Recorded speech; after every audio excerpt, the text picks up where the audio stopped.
What would happen if the biggest online dating website in the world got hacked? A total disaster. That's exactly what happened back in 2015. The site held personal data for over 40 million users. We're talking names, photos, addresses, and a lot more sensitive details. And here's the twist. Most of those users were married, using the site in secret to start romantic affairs. The hackers gave the site's administrators a warning. Take the website down completely, or they would leak the data of all 40 million users. So, what was their real motive? Did the site's management comply? And what was the terrifying disaster that unfolded at the end of it all? Stick around and enjoy the story. Hey, I'm Narrator X, and welcome to my channel. The story begins in 2001 in Toronto, Canada. Two brothers, Mark and Darren, came up with a profitable business idea.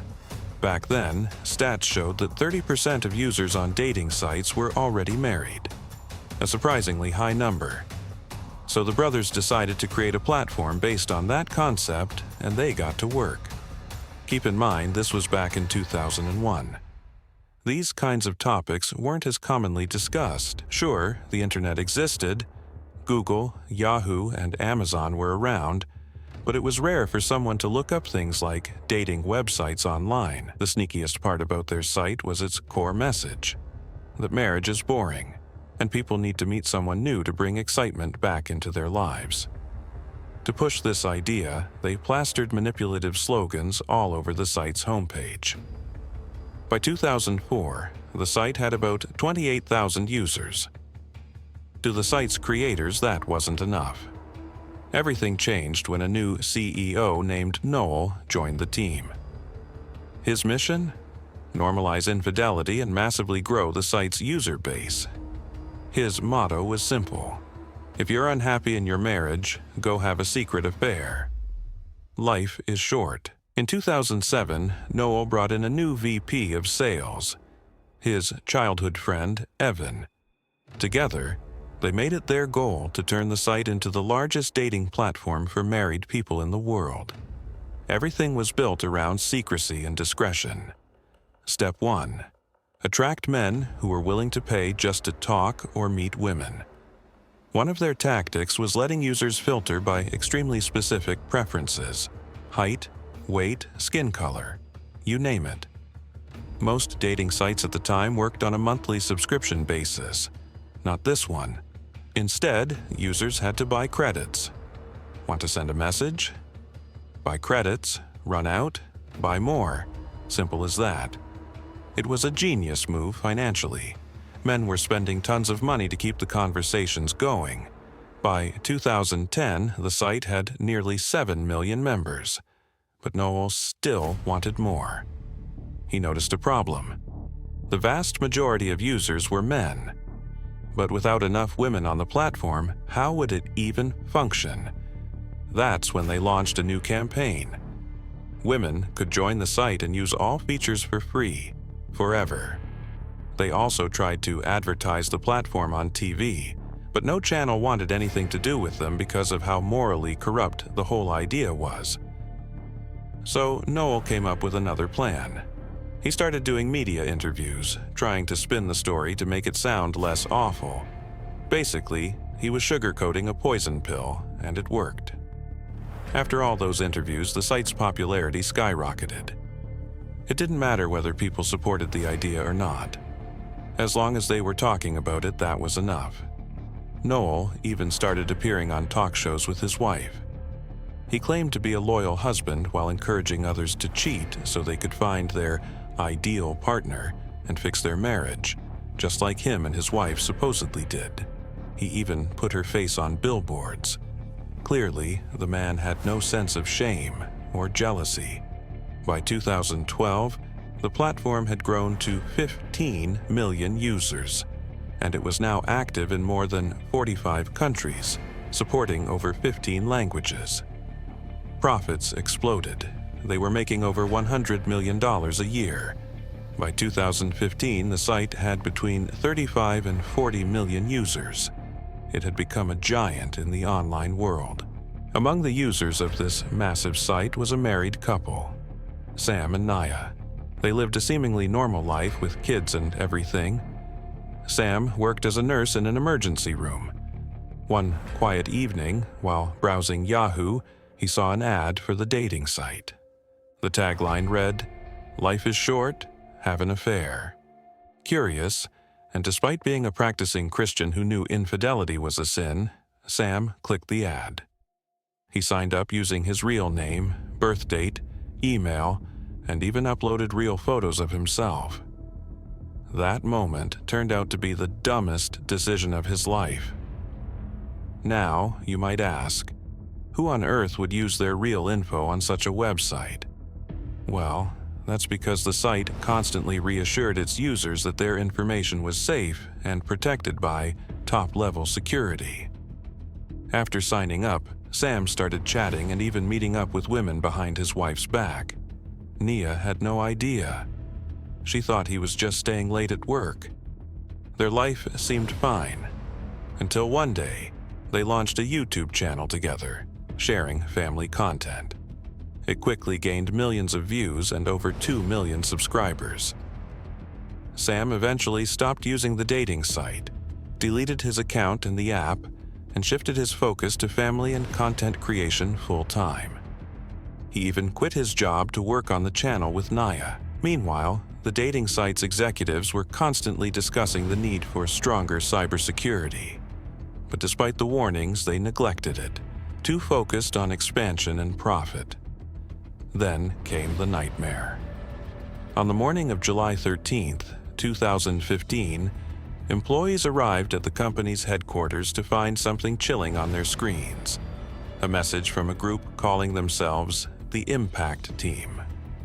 The message said, "Shut down the site immediately, or we will leak all user data, photos, names, home addresses, credit card info, everything." It was a direct, terrifying threat. The admins were stunned. Over 40 million users had trusted them with their most sensitive secrets, and most of those users were cheating behind their partners' backs. A leak could ruin lives, marriages, reputations. The hackers gave them 30 days. But shutting down the site wasn't that simple. It was backed by a parent company, legally protected and financially massive. Taking it down would require more than just a technical decision. It needed corporate approval. So the executives tried to continue business as usual, hoping to find a solution before things spiraled out of control. The last thing they wanted was for the media or law enforcement to find out. What made it worse? They were just about to take the company public on the stock exchange. If news of the breach got out, investors would flee, and the company's value would tank. To handle the situation, CEO Noel hired a cybersecurity firm from Sweden. Their job was to trace the hackers and secure the stolen data. To give you an idea of how serious this was, the site was making over $250,000 a day. The Swedish experts first analyzed the hacker's message. Interestingly, the attackers didn't ask for money. That was unusual. Most hacks are for ransom. This suggested the motive might be personal, moral, or even political. One theory was that the hacker could be a jilted spouse who discovered their partner using the site and wanted revenge. While digging into system files, the experts discovered that the hackers gained access through a former employee's computer. That meant either the ex-employee was involved or his device had been compromised. They arranged a public meeting with the ex-employee, who seemed nervous and scared, but during questioning he denied any involvement. And ultimately, they found no evidence tying him to the breach.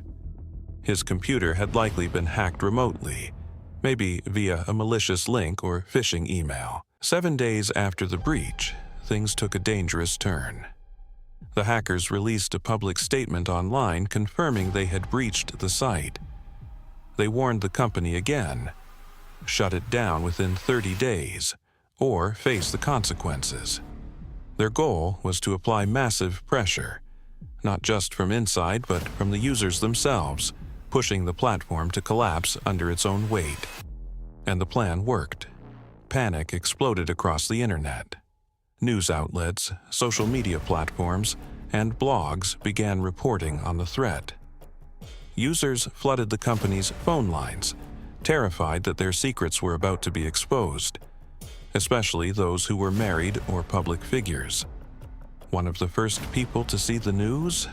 Sam, the same YouTuber we mentioned earlier. By now, he had built a successful, wholesome brand with his wife and kids. They were getting millions of views and appearing at creator conventions. He had deleted his account long ago, but the fear that his name might be part of the leak hit him like a lightning bolt. He tried to stay calm until it actually happened. The hackers released the entire user database to the dark web. Emails, names, credit card transactions, even sexual preferences listed by users were all dumped into cyberspace. It was the largest data breach of personal information in history.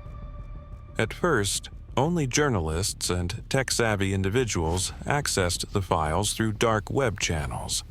But soon, some reporters began uploading parts of the data to the public internet, making it accessible to almost anyone. And then, things got personal. A prosecutor named Jeff Ashton was revealed as one of the users. The news went public, and he had to issue a televised apology to his family. Sam, watching this unfold, felt a growing sense of doom. He knew it was only a matter of time before someone found his name too. Sure enough, one day, a Twitter user posted, "Turns out Sam the YouTuber is on the leaked list." They had searched for his name in the leaked files, and there it was. Sam panicked. Before Nia could discover it on her own, he decided to come clean. He sat her down and told her about the breach, about the account, and how it had happened years ago. But he swore. He never met anyone, never cheated, and had only created the account out of curiosity. Nia was heartbroken, confused, and furious. She asked him again and again if he had ever talked to another woman or met with anyone. He denied everything and begged for forgiveness, swearing that she was the only woman he'd ever loved. Despite her deep sense of betrayal, Nia chose to believe him. For now, they had a major event coming up, and she didn't want their public image to collapse. Soon after, they posted a video on their channel. Sam addressed the scandal and told their followers he had created an account on the site but never actually used it to cheat. Nia appeared by his side, saying she had forgiven him. It was damage control, but the fallout wasn't over. After the data leak, scandals erupted worldwide. Politicians, celebrities, professors. Thousands were exposed. Some of the names included high-profile figures like reality star Josh Duggar, who admitted to having multiple affairs, and even Hunter Biden, son of the US president. Some people faced blackmail. Others were threatened with exposure unless they paid up. And then came the helpful sites. A few developers created public search engines where anyone could type in a name to check if it appeared in the leaked database. These platforms made it easy for suspicious spouses to find out the truth, and they caused absolute chaos in countless homes. Talk radio stations even set up call-in hotlines to do free searches for listeners. The destruction was unprecedented, and it wasn't just reputations or marriages that were ruined. In some cases, people lost their lives. One of the people who had an account on the site and whose data was leaked was a man named John. He was married to a woman named Christy, and they lived together in New Orleans, USA. The couple were very loyal to each other, especially at the beginning of their marriage, particularly Christy. She never imagined that this website would play such a dangerous role in their lives. After the site got hacked and the user data was leaked online, Christy heard the news and couldn't help but wonder, could her husband John have registered on the site and maybe met someone through it? Sometimes she had noticed him acting differently, more distant, more secretive. She had a feeling something was off, that maybe he was cheating on her. 6 days after the leak became public, Christy came home from work and started looking for John around the house, but she couldn't find him anywhere. That was strange. He should have been home from work by now. She thought maybe he was in the garage, so she went to check, and that's when she saw the horrifying scene. John had taken his own life hours earlier. He had hanged himself. At first, she had no idea what happened. Was it murder? Suicide? Something else? Panicking, she ran outside and called the neighbors. A crowd quickly gathered around the house. Then, one of the neighbors told her, "Christy, you need to hear what happened today. Maybe then you'll understand what John did." That same morning, John had gone to work for a scheduled meeting. He worked at an institute that taught religious studies. During that meeting, the administration told him, "Your name appeared on the list from that hacked website. Because of that, we have no choice but to fire you." He broke down crying. He admitted it was true. And it wasn't just the job loss that broke him. It was knowing that his reputation would be destroyed. He was a devout Christian. To him and to the people around him, cheating on your spouse was a serious sin. He also knew that sooner or later Christy would find out what he had done, and he would lose her too. So, he decided to end his life. And keep in mind, this wasn't the only case. There were others who had accounts on that same website. And after their names were exposed, they ended their lives in the same exact way. After everything that happened, and once the story spread worldwide, news channels and media outlets everywhere started talking about the website. That's when people began asking an important question. Who was behind the hack? The hackers never asked for money. So, what was their goal? And who were they, anyway? No one had ever heard of them before. Some people started speculating. Could this whole thing have been staged by the company itself as some kind of reverse publicity stunt? Because after the hack, the website actually received millions of new visits. And honestly, it made sense. Maybe the company really did do this to themselves. All eyes turned to the main person running the site, the CEO, Noel. After the hack, his behavior became really suspicious. He suddenly stopped coming to the company office and basically disappeared. That only made people believe more that he might be involved. But a few days after the first batch of user data was leaked, the hackers published a second, even bigger data dump. This time, it wasn't just user info, it was over 20 gigabytes of internal company data, emails, documents, and sensitive information about the site and its leadership. Among the leaked files were all of Noel's private emails, both work and personal. That second leak confirmed that maybe he wasn't involved in the hacking, but the real reason he vanished was because of the scandals revealed in those emails. See, Noel used to appear in media interviews all the time, often alongside his wife. He would proudly say, "I'd never cheat on my wife. We have full trust and understanding." And his wife believed him. But those leaked emails exposed the truth. Noel had been lying the entire time. He had been secretly dating women behind his wife's back and was involved in multiple hidden relationships. And it didn't stop there. Some of the things found in his private messages were so disturbing, so outrageous, that people said just reading them made their skin crawl. I can't even describe what they found in those emails, but trust me, Noel's image was completely destroyed.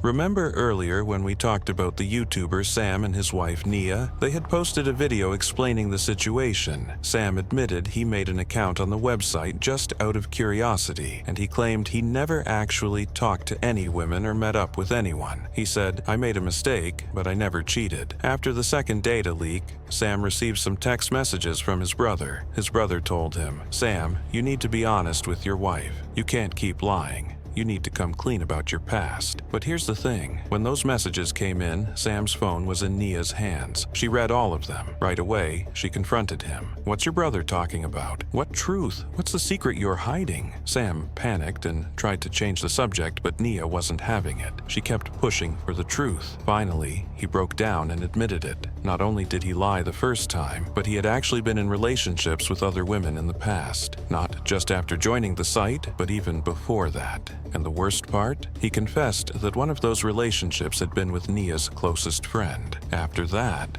The friend had cut ties with Nia completely, and Nia never even knew why until now. She was absolutely devastated. The first time, she had forgiven him because it seemed like there was no actual cheating, but this time, he had betrayed her trust in every way possible. Of course, her first instinct was to leave him, to file for divorce and move on with her life. She separated from him for a while, but eventually, she started remembering all the memories they had, the bond they once shared, and Sam promised her, truly and seriously, that he would never cheat again, that he would dedicate his life to making things right. In the end, she gave him one last chance.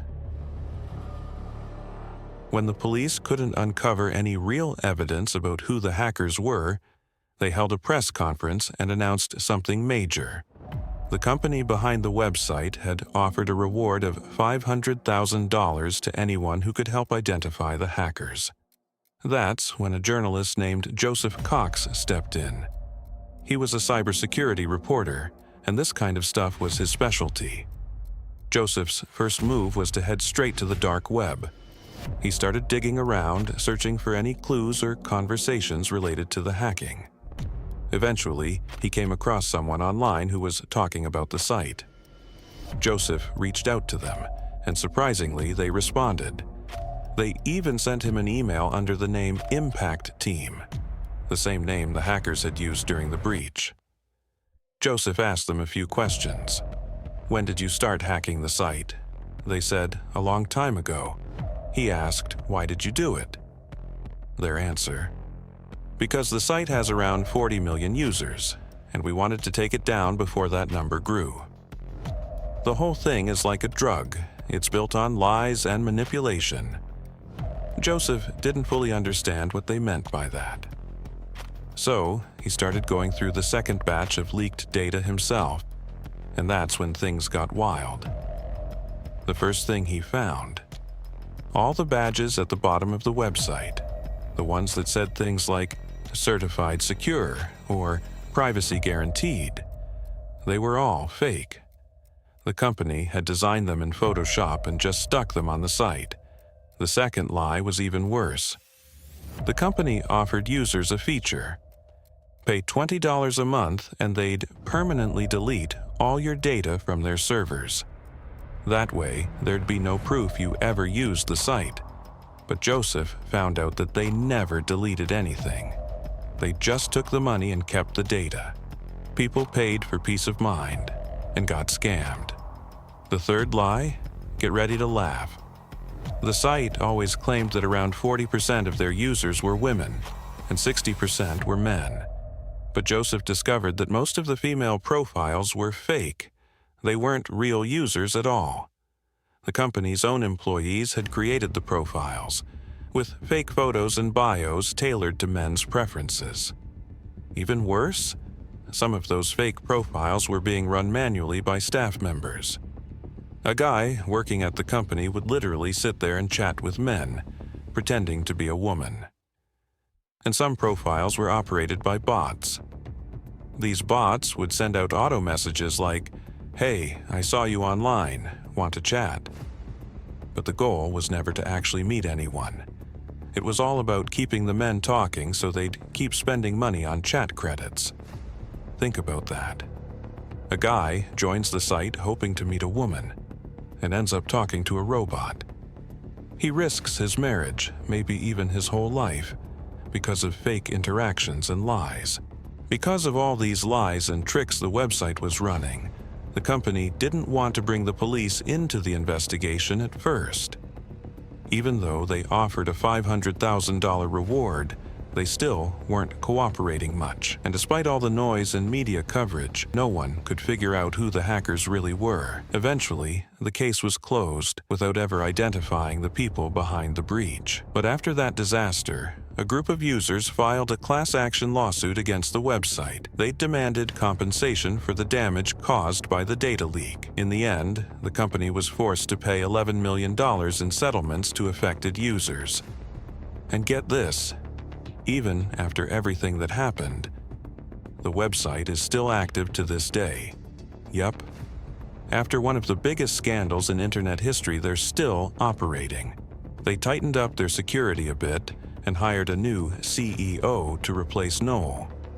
As for Noel, like I told you earlier, he stepped down after all the dirty secrets in his emails were exposed. From the looks of it, the hacker's main target wasn't the website itself, it was him.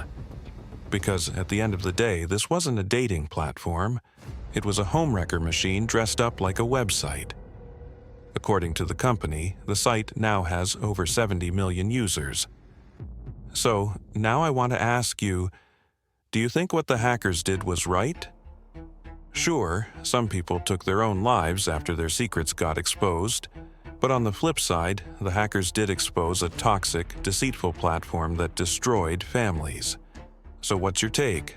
Were they right to take it down, or did they go too far? Let me know what you think in the comments. And that brings us to the end of the story.